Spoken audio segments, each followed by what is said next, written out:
এই যে পুরো খাটটাট গোছানো হয়ে গেছে। সকাল থেকে আজকে এই চলছে। আর সকাল থেকে আজ যে কথা বলবো সেটুকুও সময় পাচ্ছি না। পরে তোমাদের সঙ্গে কথা বলছি। সকালবেলা এই কাজটা করেছি, এখনো অনেক কাজ পড়ে আছে ঘরের। গুড আফটারনুন সবাইকে। সবাই কেমন আছো? আশা করছি ভালো আছো, আমরাও ভালো আছি। আমি অদিতি চলে এসেছি আবার নতুন একটা ব্লগ নিয়ে। সকাল থেকে যে ভিডিও করব আমি একটুকু সময় পাইনি। দেখলে বিছানা চাদর টাদরগুলো পাল্টালাম, তারপরে ঘর মোছা ছিল, বাসন মাজা ছিল, ঘর ঝাড় দেওয়া ছিল। পুরো কাজ করতে হচ্ছে, কারণ 4 দিন ধরে বাইরেও আসছে না। আর বাইরেও না আসলে তো আমাকেই করতে হবে, অগত্যা কিছু উপায় নেই। যাই হোক, আজকে আর রান্না করতে এখন ইচ্ছা করছে না, তা ভাবলাম থাক, রাতে যা করার করব। এখন মানে মাংস আনা আছে, তা সেটা রাতেই করব ভাবছি, এখন আর করব না। এখন ডিম টিম দিয়ে মা মেয়েতে খেয়ে নেব। কারণ কি, আমার আর শরীরে দিচ্ছে না সারাদিন। মানে মেনলি কি দেখো, কাজ এখন করি না তো, এত কাজ একবারে করলে না খুব মানে কষ্ট হয়ে যায়। এখন স্নান টান করে এই একটু বসলাম, এখনও কাজ আছে, এখনও আলমারি গোছানোর কিছু কাজ আছে। কারণ এখানে কতগুলো জামা কাপড় ভাঁজ করা ছিল, সব উল্টে টুলটে পড়ে অবস্থা নেই। এখন এই আলমারিটা গোছাবো। তারপরে অলি আসারও তো স্কুল গেছে, অলি আসার আগে আগে ভাত বসাবো, গরম গরম ভাত, ডিম সেদ্ধ বা অমলেট বানিয়ে ঘি বাটার দিয়ে খেয়ে নেবো। আপাতত এই প্ল্যানিং রেখেছি, আর রাতে যা করার করব। তো যাই হোক, সাথে থাকো, দেখতে থাকো, আশা করছি ভালো লাগবে। তারপরে আবার কি, বিকেলে অলির পড়া আছে। এখন যদি আমি এখন বাজে 1:30, এখন সব মানে সেরে টেরে আমি স্নান করে আসলাম। এখন যদি রান্না বসাই, আমার দেরি হয়ে যাবে অলির পড়তে নিয়ে যাওয়াতে, কারণ 1:30 বাজে, গুছিয়ে গাছিয়ে রান্না হতে হতে তো টাইম লাগে। তো যাই হোক, ওইদিকে আবার বিকেলে অলির পড়া, ওর জন্য আমার অনেক দেরি হয়ে যায়। থাক, এখন আর কিছু করব না, যা করার রাতে করব। এখন শুধু করব, কি বলে, ভাত ভরে করে নেবো, বাটার বা ঘি দিয়ে অমলেট ডিম সেদ্ধ দিয়ে খেয়ে নেবো। কারণ আমি ডিম সেদ্ধ করবো, আর অলির জন্য অমলেট বানাতে হবে, কারণ অলি তো ডিম সেদ্ধ খায় না। তো যাই হোক, এই প্ল্যানিং রেখেছি। 2:30 বাজলে ভাতটা বসাবো। এখন 1.5 ঘন্টা আছে। এই 1.5 ঘন্টার মধ্যে এখন আমি আলমারিটা একটু গুছাবো। আলমারিটা গুছাবো বলতে, কিছু জিনিস বাইরে আছে, কবে থেকে পড়ে আছে, ওগুলোকে আলমারিতে ঢোকাবো করে আর ঢোকানো হচ্ছে না। এখন জিনিসগুলো জায়গায় রাখবো, এটাই হচ্ছে কাজ আমার। তো এই আর কি। তো চলো এবার এক এক করে শুরু করি। কিছুটা হয়েছে, একটু বসে একটু একটু মানে রেস্ট করে তারপরে বাদ বাকি কাজগুলোয় হাত দেবো। 1.5 ঘন্টা আছে, তো হয়ে যাবে, টাইম এখনও আছে। 2:30-এর দিকে ভাত বসাবো। তো চলো এবার আস্তে আস্তে কাজে হাত দেওয়া যাক। দেখো, বললাম না কত জামা কাপড়, এইগুলো আমার জামা কাপড়গুলো আমার জায়গায় রাখতে হবে, এগুলো অলির জামা কাপড়, অলিরগুলো অলির জায়গায় রাখতে হবে। আর এগুলো হচ্ছে বাবনেরগুলো বাবনের জায়গায়। আর এইগুলো সব এদিক ওদিক যাবে আর কি। এই যে এখন এইগুলোকে সব গোছাবো, ব্যাস, তাহলে মোটামুটি আজকের সকালের মতো কাজ কমপ্লিট হবে আমার। গুড ইভিনিং সবাইকে। আবার অনেকক্ষণ পরে তোমাদের সঙ্গে কথা হচ্ছে। দুপুরে অলি আসার পরে আর ব্লগ বানাইনি, লাঞ্চ টাঞ্চ করে একটু শুয়ে নিয়েছিলাম, কারণ এখন বেরোতে হবে পড়তে। অলির পড়া আছে 5:30 থেকে। তো চলো বেরোনো যাক, 5:20 হয়ে গেছে। এখন যাব, টেকার নেব তারপরে। তো চলো, আমি দিয়ে চলে আসবো, তারপরে চ চ চ তা না না, 5:20 হয়ে গেছে। তো চলো বেরোনো যাক, আমি দিয়ে চলে আসবো, তারপর আবার আনতে যাব। কারণ আজকে আর বসে থাকবো না, ভালো লাগছে না বসে থাকতে, রোদ মানে গরম বাইরে খুব। তো ওই জন্য দিয়ে চলে আসবো, তারপরে আবার আনতে যাব। তো চলো বেরোনো যাক। বাইরে ভালো গরম, ঘরে অতটা বোঝা যাচ্ছে না, কিন্তু বাইরে আজকে রোদও ছিল, আজকে ভালো রোদ ছিল, ভালো গরম পড়েছে। ওই জন্যই বসে থাকবো না, চলে আসবো লিখে দিয়ে, আমি আর বসবো না আজকে। তারপরে আবার 1.5 ঘন্টা তো পরে যাব।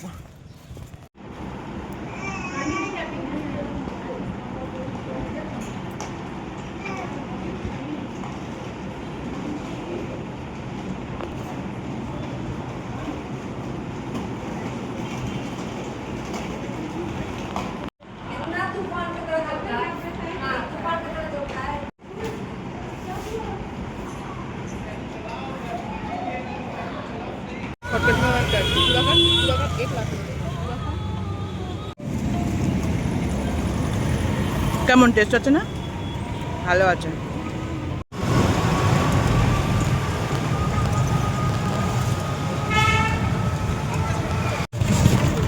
রাস্তা কি জার্কিং হতে হতে শেষ। না আজকে না, অন্যদিন, সকাল থেকে চলছে। না বলেছি না, অন্যদিন না। কবে থেকে শুধু জুডিও যাবো খানে, এর মধ্যে একদিন, আজকে বাদ দে। সারা সকাল স্কুল গেছিস, স্কুল গিয়ে পড়তে এসছিস, আবার এখন বেরোনো। বাবা আসলে দেখা যাবে। আমি তো যাওয়ার ইচ্ছা নেই, আমি তো যাবো না, বাবাও নাই বলবে। দেখো সারাদিন ভালো লাগে না।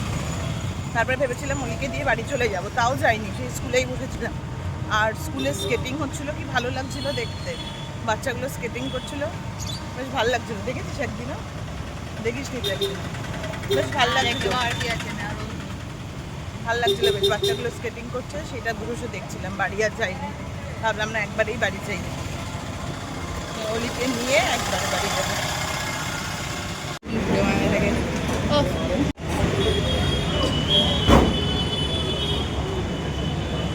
তো চলে এসেছি বাড়ি, আর ফুচকা খেয়ে এসেছি, আর আসার সময় চপ নিয়ে আসলাম। একটু চা, এখন চা বানাবো বা কফি বানাবো, বানিয়ে একটু মানে চপ দিয়ে খাবো আর কি। বিকেলে তো রোজ বেরোনো হয় না, বেরোনো তখন মনে হয় একটু বাইরে খাবার খাই। আর আমাদের না এখানে লাল গণেশের ফ্লাইওভারের নিচে কত দোকান দিয়েছে, মানে সুন্দর লাগছে দেখতে। কোনোদিন গেলে তোমাদেরকে সঙ্গে নিশ্চয়ই শেয়ার করব। আজকে তো ওখান দিয়ে নিইনি, আজকে আগে যে চপের দোকানটা আছে ওখান থেকে চপ নিয়েছি। কোনোদিন যদি ওখানে যাই, ওখান থেকে তোমাদের শেয়ার করবো। এত সুন্দর লাগছে, মনে পড়ছে চাপাটিগুলো বসে না সেই রাস্তায়, মানে পুরো মানে কি বলবো, স্ট্রিট ফুডের যে একটা মার্কেট থাকে, পুরো স্ট্রিট ফুড মার্কেট করে দিয়েছে। এখনও ওখানে ট্রাই করিনি, যদি যাই তোমাদের সঙ্গে নিশ্চয়ই শেয়ার করব।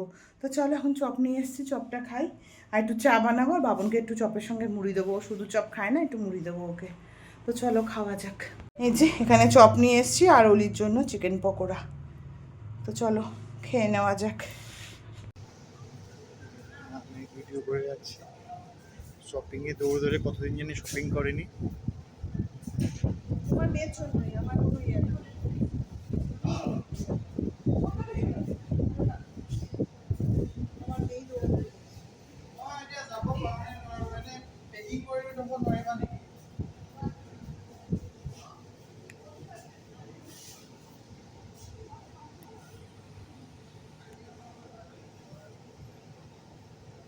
কদিন ধরেই বলছে জুডিও আসবে, জুডিও আসবে। আমার আসার একদম ইচ্ছা ছিল না, তারপরে সে জোরজার করে, আর সব কিছু তাল দেয় এই লোকটা। আমি কোনো তাল দিই? হ্যাঁ, আমি না করেই রেখেছিলাম যে ছাক, দরকার নেই। এই যে চল, কি নিবি, কি কিনবি, এখন কি কেনার আছে সে বলে দিলে ব্যাস। চুপ করো, ফাও কথা বলো না। এই লোকটা সব কিছুতে অলিকে তাল দেয়। আমি তাও অলিকে থামিয়ে দিয়েছিলাম যে না এখন না, সামনের মাসে যাবো বা কিছু। এই লোকটা তাল টাল দিয়ে নিয়ে আসলো। তা অলি এখন ঢুকেছে ট্রায়াল রুমে, নিয়েছে দুটো, একটা বোধহয় জিন্স, একটা ট্রাউজার, আর অলির সাথে সাথে অবশ্য আমিও নিয়ে নিয়েছি একটা ট্রাউজার। যাই হোক, বাড়ি গিয়ে তোমাদের সঙ্গে শেয়ার করবো। আজকে যাই না হবে কি না, পরের যেদিন নেক্সট ব্লগ বানাবো সেদিনকে নিশ্চয়ই শেয়ার করবো। তো যাই হোক, এখন অলির হয়ে যাক, তারপরে এখান থেকে বেরোবো। এখনও হয়নি, ট্রায়াল দিচ্ছে, দেখি কোনটা কোনটা নেবে, নিয়ে ব্যাস বেরিয়ে। এবার আমি এইগুলো নিয়েছি, একটা লিপস্টিক আর দুটো নেল পালিশ। হ্যাঁ, রাস্তার যা কন্ডিশন, ওটাই সব থেকে বড়ো কথা। মানে জুডিও আসাটা এখন খুব সমস্যা হয়েছে, রাস্তার কন্ডিশন খুবই খারাপ। আর ব্রিজের উপর দিয়ে আসলে জুডিও মানে ঘুরে অনেকটা আসতে হয়, যার জন্য নিচ থেকেই আসতে হয়, ব্রিজের নিচ থেকে। আর রাস্তার যা কন্ডিশন, তিনজনে মিলে এখন বাইকে আসা খুব সমস্যা। তারপরে তো আমরা ট্রেকারেই এসেছি আজকে। তো আমি বললাম তাও তোরা দুজন বাইকে যা, আমি ট্রেকারে যাচ্ছি। সেটা অলিও হবে না, অলির বাবারও হবে না। তারপরে তিনজনে মিলে আমরা ট্রেকারে এসেছি আজকে। তো যাই হোক, হয়ে গেছে কেনাকাটা, আবার বিলিং করলে হয়ে যাবে। এই যে অলি বেরিয়ে এসছে, ব্যাস। এবার বেশি কিছু না, অলি না, ভালো লাগছে না, মালা মালা লাগছে দেখতে, বিচ্ছিরি লাগছে।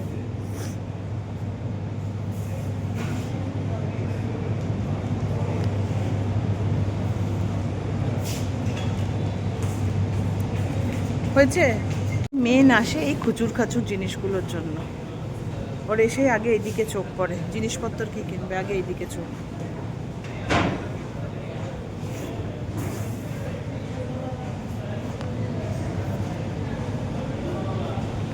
আমাদের কেনাকাটা হয়ে গেছে।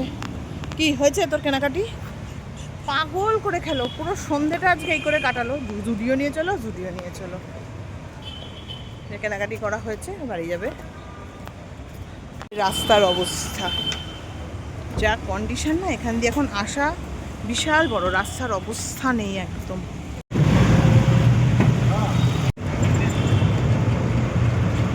টোটো পেয়েছি, টোটো নিয়ে নিয়েছি। খাওয়া দাওয়া না, হাত দরকার নেই, এখন বাড়ি গিয়ে একবারে রান্না করবো।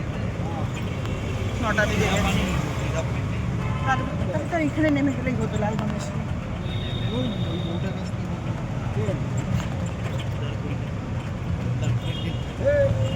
রাস্তার অবস্থা, এই রাস্তায় আসা এখন খুব সমস্যা হয়েছে। এই পোর্শনটা হয়ে গেছে আর এই পোর্শনটা এখনো হয়নি, কাজ চলছে। তো যাওয়ার সময় বাবন বলছিল কিছু খাবে টাবে কিনা, বললাম না। তবে আমি আর অলি একটা আইসক্রিম কিনলাম, এটা আমার, আর অলি বোধহয় চকোবার নিয়েছে। ব্যাস খেতে। বাবন তো আইসক্রিম খায় না, বাবন জিরা পানি নিয়েছে। আমরা আইসক্রিম আর বাবন জিরা পানি। বাবন তো আইসক্রিম খায় না, মুডে খায়, সবসময় খায় না। মুড হলে খায়, নলে খায় না। ঘরে বসে খায়, মুডু করে বসে টসে আইসক্রিমটাকে একটু গরম করে তারপরে, সবসময় খায় না। তো আমরা তো চলে এসেছি, এখন বসে পড়েছে অলি কী কী কিনেছে সেইগুলো নিয়ে। আর এমনি হোলি টুকটাক তো লাগতেই থাকে। আজকে তোমরা দেখলেই পড়তে গেছিলো, পড়ে এসে ওর বাবাও বাড়ি এসছে, ব্যাস তারপর থেকে শুরু করেছে ও কালকে থেকে। কালকে আমাদের মিষ্টির বাড়িতে নেমন্তন্ন ছিল, তো মিষ্টির বাড়ি থেকে খেয়ে দিয়ে বাড়ি ঢুকেই শুরু করেছে, চলো জুডিও নিয়ে চলো। তখন বেজে গেছে 8টা, তখন কি বেরোবো, তাও আজকেও তাই 8টার পরেই বেরিয়েছি। তখন আমরা যখন পৌঁছলাম কটা বাজে, 8:30 বেজে গেছে। 8:30 বেজে গেছে যখন জুডিওতে ঢুকলাম, মানে আমরা যখন ঢুকছি জুডিওর যে সিকিউরিটি গার্ডটা হাতে ঘড়ি দেখছে কটা বাজে। তার মানে ভাবো কত, মানে বলছি না পড়ে আসলোই তো এসে তারপরে বাবাকে শুরু করেছে। হ্যাঁ কেউ ঢুকেছে, তারপরে এসে বাবাকে শুরু করে, চলো কালকেও বলেছি, কালকে নিয়ে যাওনি, আজকে চলো নিয়ে চলো। তারপরে তো ওই লোকটা আছেই, তাও আমি না করে একটুখানি সামলেছিলাম, আর লোকটা না চলো থাক, চলো ফুলি ঘুরে আসি। তো যাই হোক, তো চলো দেখাই তোমাদের যে কি কি কেনাকাটি করেছে আমার কন্যা। আমারও আছে 2-1টা জিনিস, হাসছে। যাই হোক চলো দেখাই তোমাদের। নিয়ে দেখ, প্রথমেই জুতো। আচ্ছা, এটা একটা জুতো কিনেছে রোজকার পরতে টরতে যাওয়ার জন্যই। আর কি নিয়েছো দেখাও। এটা আমার, এটা আমার। কি হয়েছে? আচ্ছা, তুই কি কেনাকাটি করেছিস? আচ্ছা দেখ, ভালো করে দেখাও যাতে সবাই দেখতে পায়। এই প্যান্টটা জানিস তো প্রথমে আমি বার করে রেখেছিলাম নেবো বলে, তারপর ভাবলাম একটা নিলাম ব্ল্যাকটা, এখন আর নেবো না, পরে নেবো বলে। এই যে জিনিসটা দেখতে সুন্দর, বড় তো হবে, 34ই। হ্যাঁ এটা আমি বললাম না, আমার জন্যই বার করে রেখেছিলাম, 34ই এটা। আর নিয়ে আসলে 34। এর সঙ্গে সেট করে গেঞ্জিটা কিনেছি, সেটা আগে বার কর। উল্টো করেই রেখেছো, মাছ করে দেয়নি ভালো করে। দেখা, এটাই সামনে নাকি? আচ্ছা আচ্ছা,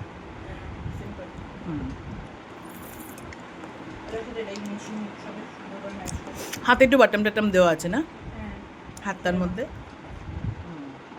এই যে হাতটার মধ্যে একটু বাটাম দেওয়া, বাদ বাকিটা প্লেনই। তারপর দেখাবো আমি আমার মায়ের। এই ট্রাউজারটা আমি নিয়েছি, আমাকে চুজ করতে দিয়েছিল, আমি অন্য একটা চুজ করেছিলাম, কিন্তু নিজেরটা এটাই নিয়েছি। না ব্ল্যাকটা হলে কি যে কোনো ইয়ের সঙ্গে পরা যায়, তাই জন্য ব্ল্যাকটা নিলাম, যে কোনো টপ দিয়ে এটা পরতে পারবো আমি না। আর ব্রাউনটা নিলে এটা হোয়াইট ব্ল্যাক এইগুলোর সঙ্গেই মানাতো, আর ব্ল্যাক নিলে তুই যে কোনো কালারের তুই টপ দিয়ে পরতে পারবি, ওই জন্যই ব্ল্যাকটা নিলাম। ব্রাউনটা আমারও পছন্দ ছিল। একটা গেঞ্জিও আছে মাম্মার, সেমই তো তোর আর আমার, সেমই তো গেঞ্জিটা। ওভার সাইজ নিয়েছি, ভাল লাগে এখন ওভার সাইজগুলো পরলে। এটা পেছনটা, আর সামনেটা প্লেন। আর এখন ওভার সাইজ টি শার্টগুলো পরতেও ভালো লাগে, সেমই নিয়েছি ওলি আর আমি। ও যা পেরেছে ওরা ভাঁজ করে দিয়ে দিয়েছি, জাস্ট ওই ট্যাগগুলো স্ক্যান করেছে। সেমই দুজনের। এটা এটা ওলিরই পাস্তা। এটাও এরকম, এখন তো বেরিয়েছে এই পেছনের ডিজাইনগুলো, পেছনে লেখালেখি আর সামনেটা পুরো প্লেন। হ্যাঁ জিন্সটা আমার খুব পছন্দ হয়েছে। ও আর একটা জিন্সও নিয়েছিল, যেটা নর্মাল হয় সেগুলোই নিয়েছিল। তাই বললাম না এটা নেই, এটা দেখতে ভালো লাগছে, একটু অন্যরকম স্ট্রাইপ টাইপের আছে, ভালো লাগছে। আর নিচেরটা অনেকটা ঘের, এই দেখো অনেকটা ঘের, নিচটা ভাল লাগছে। নেক্সট টাইম আমি যদি যাই পেলে আমি ওটা নেব। তারপর আমার মায়ের একটা দুটো জিনিস দেখিয়েছি আমি দুটো নেল পালিশ, একটা নেল পলিশ নিয়েছি, একটা লিপস্টিক নিয়েছি। একটা দুটো জিনিস হ্যাঁ, দুটো নেল পলিশ, একটা লিপস্টিক, এই তো নিয়েছি। এই তো একটা দুটো, এই একটা দুটো, আর হচ্ছে দুটো টিস্যু। আর হচ্ছে কি এই যে একটা দুটো কইবারে। মায়েরটা কেন কাউন্ট করছিস? নিজেরটা কাউন্ট কর। একটা দুটোই নিচে মা কটাই নিচে একটা দুটো, জাস্ট একটা দুটো অলরেডি শপিং করতে গেছিলাম আমরা, আমি একটা দুটো জিনিস নিয়ে চলে এসেছি। এই যে একটা দুটো জিনিস করতে করতে একটা দুটো শুধু তিনটে চারটে মায়েরটা। পাঁচটা ছটা সাতটা জিনিস হয়ে গেছে। মায়েরটা শুধু বসে বসে কাউন্ট করছে। আমি কটা কিনেছি? এটা একটা সেট, দুটো, দুটো, তিনটে, চারটে, পাঁচটা, পাঁচটা, ছটা, ছটা, আর জুতোটা শেষ, সাতটা, আটটা। তাও আমার একটা জিনিস কম হয়েছে। কি? কে যে শপিং করে করে আসে। তাই আমি আগে এটা কিনেছিলাম কিন্তু আমারটা হারিয়ে গেছে, এটা আমি ফেলে দিয়েছিলাম। ফেলে দিয়ে এসছিস? বল, হারায়নি, পকেট থেকে পড়ে গেছে। তারপরে মিলে যাই না। হ্যাঁ, কালারটা খুব ভালো, মানে দিলে বোঝা যায় না, কিন্তু ঠোঁটটা বেশ স্মুথ থাকে আর কি, ওর জন্য আনলাম। এটাই নেই, অন্য কালার নিচ্ছিল, আনলাম না এই কালারটাই নে, তাহলে স্কুলেও পড়তে পারে, কালার হয় না। আর একটা আনিয়ে দিয়েছি ডট অ্যান্ড কি থেকে, কিন্তু ওটা কালার হয়, মানে একটু রেডিশ হয় বলে ওলি স্কুলে পড়তে পারছে না ওটা। এটা নিলে এটা স্কুলেও পড়তে পারবে। তো এই হলো আমাদের শপিং। আর এইটুকু কেনাকাটির জন্য ওলি কদিন ধরে মাথা খারাপ করে দিচ্ছে, জুডিও নিয়ে চলো, জুডিও নিয়ে চলো, জুডিও নিয়ে চলো। আরও টুকিটাকি কিছু কেনার ইচ্ছে ছিল, তো আমি বলছি না, এখন আর না, আবার পরে দেখা যাবে, কারণ সামনেই ওলির জন্মদিন, তখন আবার কেনাকাটি করতে যাবে, তো একবারে সব কিনবে কেন, পরে আবার কিনলে হবে। বললাম না, এখন না, আবার পরে কিনিস, নইলে আরও টুকিটাকি কিছু কেনার ইচ্ছা ছিল, সেটাকে আমি আটকে রেখেছি।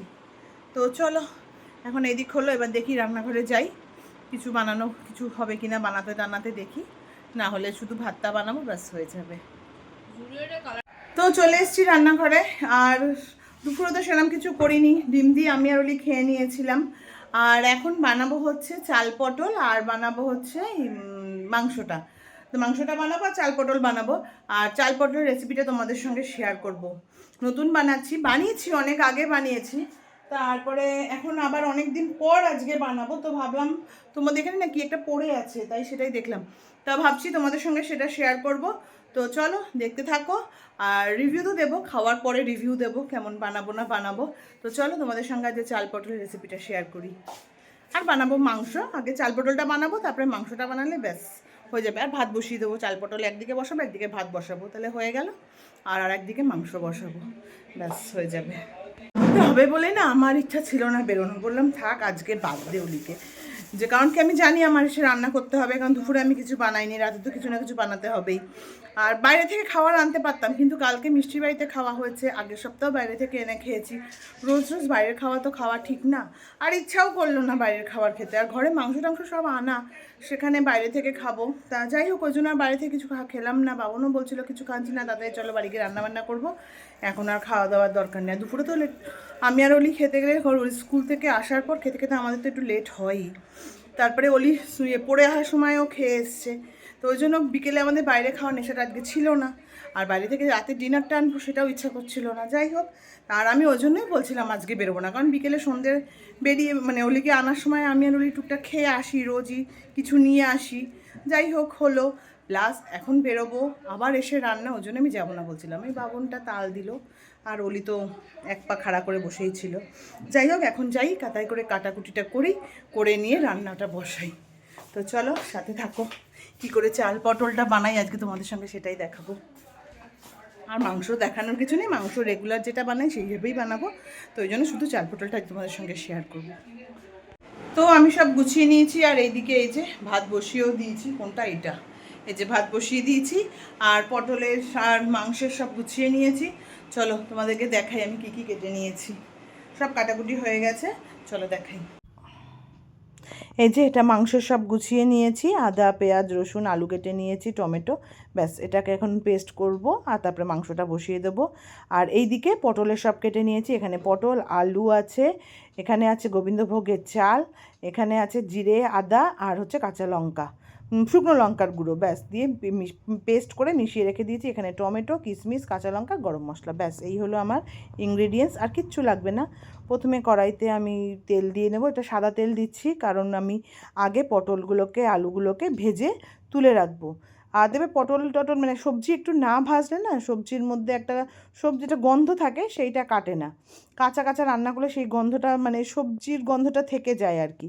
যার জন্য আমি এই পটলগুলোকে আগে ভালো করে ভেজে নেব। আর ফোড়ন দিয়ে একবারে ভাজলে মানে সেইভাবে ভাজা হয় না। তো যাই হোক, পটলগুলোকে আমি সুন্দর লাল লাল করে প্রথমে ভেজে নিতে হবে। আর এই যে রেসিপিটা বানাচ্ছি, এটা আমি আগেও বানিয়েছি, এটা খেতে কিন্তু মারাত্মক টেস্ট হয়। আর ধরো যেদিনকে ধরো নিরামিষ কিছু আছে সেদিনকে বানালে তো খুবই ভালো, কারণ এটা ফুল নিরামিষ রেসিপি। আর এই যে গ্যাস মোছাটা, এটা আমার অভ্যেস, এটা আমার মায়ের থেকে আমি পেয়েছি। আমি রান্না করতে করতে গ্যাস মুছি। ওই যে রান্না করতে করতে তেলের ছিটাগুলো আসে না, বিট বিট বিট বিট লাগে গ্যাসের উপর, ভাল লাগে না দেখতে। এই যে পটলগুলোকে আমি লাল লাল করে ভেজে নিয়েছি। এবার এই যে চালটাও আমি হালকা করে একটু ভেজে নেবো। এটা কিন্তু গোবিন্দভোগ চাল। আর এইটাতে মানে যত কম দিলেও হয়, আমি একটু বেশি দিয়েছি কারণ আমার ভালো লাগে। কারণ চালটা বেশি হলে ভাতের সঙ্গে মেখে নিলে না মানে গন্ধটা খুব সুন্দর খোলে। যাই হোক, চালটা হালকা করে ভেজে তুলে নিলাম। এবার দিয়ে দিলাম সর্ষের তেল।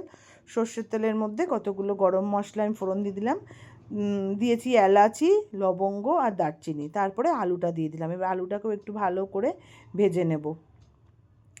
একটু নুন হলুদ দেবো, আর কিচ্ছু মশলা তো দেবো না। দিয়ে আলুটাও ভালো করে ভেজে নেব। রান্না মানে করার মধ্যে এই যে বললাম, কষানো ভাজাভাজি এতেই অনেক টাইম যায়, তবে গুছানো থাকলে রান্না করতে সময় লাগে না। এবার টমেটোটা দিয়ে দিলাম এর সঙ্গে, একসঙ্গে টমেটোটাও এর সঙ্গে নাড়িয়ে নেব। এবার দিয়ে দেবো, টমেটোটা একটু নরম হয়ে গেলে দিয়ে দেবো যে পেস্ট বানিয়ে রেখেছিলাম, জিরে, আদা আর শুকনো লঙ্কা, ওই পেস্টটা দিয়ে এবার ভালো করে এটাকে কষিয়ে নেব। যতক্ষণ না তেল ছাড়বে মশলা থেকে ততক্ষণ ভালো করে কষিয়ে নিতে হবে। এই যে তেল ছেড়ে গেছে, এবার একটু মিষ্টি দিয়ে দিলাম। আর এই রান্নাগুলো একটু মিষ্টি মিষ্টি হলে ভালোই লাগে, ওর জন্য আমি মিষ্টির পরিমাণটা কিন্তু বেশি দিয়েছি, 1 চামচ চিনি দিয়েছি। এবার যে যার স্বাদ মতো দেবে।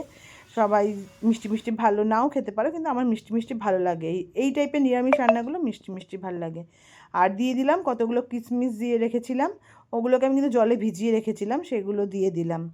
ব্যাস এইদিকে মোটামুটি মশলা আমার কষে গেছে। এবার দিয়ে দিলাম জল দিয়ে আবার ভালো করে একটু নাড়িয়ে নেব। তার আগে কিন্তু আমি গোবিন্দভোগের চালটা দিয়েছি, ওইটা হয়তো স্কিপ করে গেছি। তারপরে দিয়েছি পটল আর আলু। এবার মানে পরিমাণ মতো জল দিয়ে এটাকে ঢেকে রাখতে হবে কিছুক্ষণ। এটা কিন্তু মোটামুটি এখন রেডি হয়ে গেছে। এখন চালটা সেদ্ধ হতে যতক্ষণ জল দিয়েছি, এটা আমি জল অল্প দিয়েছি কারণ এটা গায়ে মাখাই হবে। আর এই যে এটা কিন্তু মোটামুটি রেডি। আর দিয়ে দিলাম গরম মশলা, আর দেবো হচ্ছে ঘি। আর ঘি গরম মশলা কিন্তু এটার মধ্যে মাস্ট, নইলে কিন্তু এটা খেতে ভালো লাগবে না বা গন্ধটাই খুলবে না। কারণ কি, গোবিন্দভোগের চালের সঙ্গে ঘি গরম মশলা না দিলে এই রান্নার কোনো স্বাদই আসবে না। এই যে এটা হচ্ছে আমার ফাইনাল লুক, দেখতেও ভালো হয়েছে। আর আমি একটু টেস্ট করে দেখলাম, খেতেও কিন্তু দারুণ হয়েছে। আর এদিকে মাংস বসিয়ে দিয়েছি, এদিকে মাংসটা হচ্ছে।